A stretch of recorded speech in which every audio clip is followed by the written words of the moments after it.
अय्यर को बाहर किया तो उन्होंने बीसीसीआई के जमकर फटकार लगाई। अब ईशान किशन ने फटकारों की जंग लगा दिया है, मगर एक सवाल था, क्या बीसीसीआई की जो कॉन्ट्रेल होता है, जो इसमें कॉन्ट्रेल में कई खिलाड़ियों का नाम होता है, लगभग 42 खिलाड़ी को, मगर उस कॉन्ट्रेल में जब ईशान किशन का नाम कटा तो झारखंड में जाकर झारखंड में तबाही मचाई और एक बार फिर उन्होंने बेहतरीन शतक लगाया और झारखंड को फाइनल मुकाबले में एक बेहतरीन शतक के साथ एक बेहतरीन जीत दिलाई।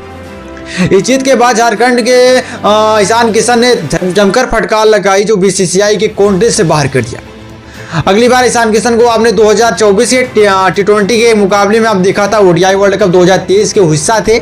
उसके बाद ऑस्ट्रेलिया के खिलाफ तो मुकाबले में तबाही मचाई थी, 68 लगाया था, मगर उसके बावजूद उन्होंने आराम के लिए मांग किया और उनको बाहर रखा गया। बाहर क्यों रखा गया, ये सबके समझ से बाहर थी। उसी तरह ईशान किशन ने आईपीएल 2026 का मेगा ऑप्शन में ही एक बार तबाही पूर्वक पारी खेली, एक तबाही पूर्वक पारी जो दुनिया के हीटरों में आती। ईशान किशन ने जिस तरह मार मारी 41 गेंदों में एक शानदार शतक, 200 से ज्यादा स्ट्राइक रेट, तो तहलका मचाया जो आज तक अय्यर साहब ने करके दिखाया था। अय्यर साहब ने मुंबई के सामने क्रिकेट खेलते हुए उन्होंने फाइनल मुकाबले में बेहतरीन पारी खेली थी और बीसीसीआई को उन्होंने सेंट्रल काउंसिल से बाहर किया गया था, फिर उनको ऐड करना पड़ा था। अब यही बात ईशान किशन ने भी कह रहे हैं कि फटकार लगाए बीसीसीआई के जो अगरकर साहब है, बीसीसीआई के जो आपके कहे जाने वाले गौतम गंभीर है, उनको बाहर कर। गौतम गंभीर के आराम देखा जाए, ईशान किशन बाहर चले, लगातार बाहर है, क्यों बाहर है पता नहीं, मगर उनका एक ही कारण था कि आराम लेना।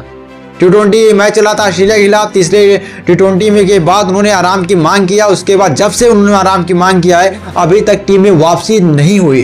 क्यों नहीं वापसी हुई, पूरे फैंस सोच रहे, मगर झारखंड के खिलाफ जिस तरह उन्होंने बेहतरीन पारी खेली और जिस तरह उन्होंने तेलंगाना को टीम से बाहर किया, फाइनल मुकाबले में एक ऐतिहासिक जीत हासिल किया।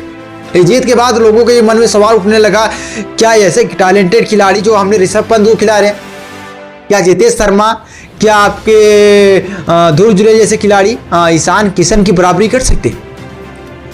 फिर ऐसे काफी बड़े सवाल, मगर जिस तरह अय्यर साहब ने जम के तमाचा लगाया था बीसीसीआई के कॉन्ट्रैक्ट पर, उसी तरह अब यहाँ पर झारखंड के फाइनल मुकाबले में जिस तरह की अर्धजी पारी खेली और बेहतरीन दान, लोगों के मनों में विश्वास फिर से जाग चुकी है ईशान किशन को लेकर। ईशान किशन जो बेहतरीन खिलाड़ी 2023 के आपने वर्ल्ड कप में देखा था, उन्होंने जब आपके शुभमन गिल नहीं अवेलेबल थे, उन्होंने बल्लेबाजी किया था, तब क्या हो गया था भाई, ये सवाल सोशल मीडिया पर काफ़ी समय से चल रहा था, मगर जब झारखंड के खिलाफ शतक लगाया तो मीडिया में और ही तेज चलने लगी ये बातें।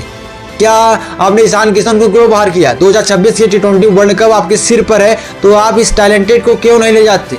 आपके इस हीटर के अलावा कोई ऐसा बल्लेबाज नहीं जो बल्लेबाजी कर सके। मगर ओवरऑल देखा जाए, अय्यर साहब और के अलावा ईशान किशन को अब बीसीसीआई कॉन्ट्रेल में ऐड करेगी और किस मुंह से करेगी, ये सवाल। अब आप किस तरह ईशान किशन को मनाओगे, ये काफी बड़े सवाल। मगर ऐसे भी आप बताइए, ईशान किशन अय्यर में से कौन बेहतरीन खिलाड़ी? वीडियो में कमेंट करके जरूर बताइए।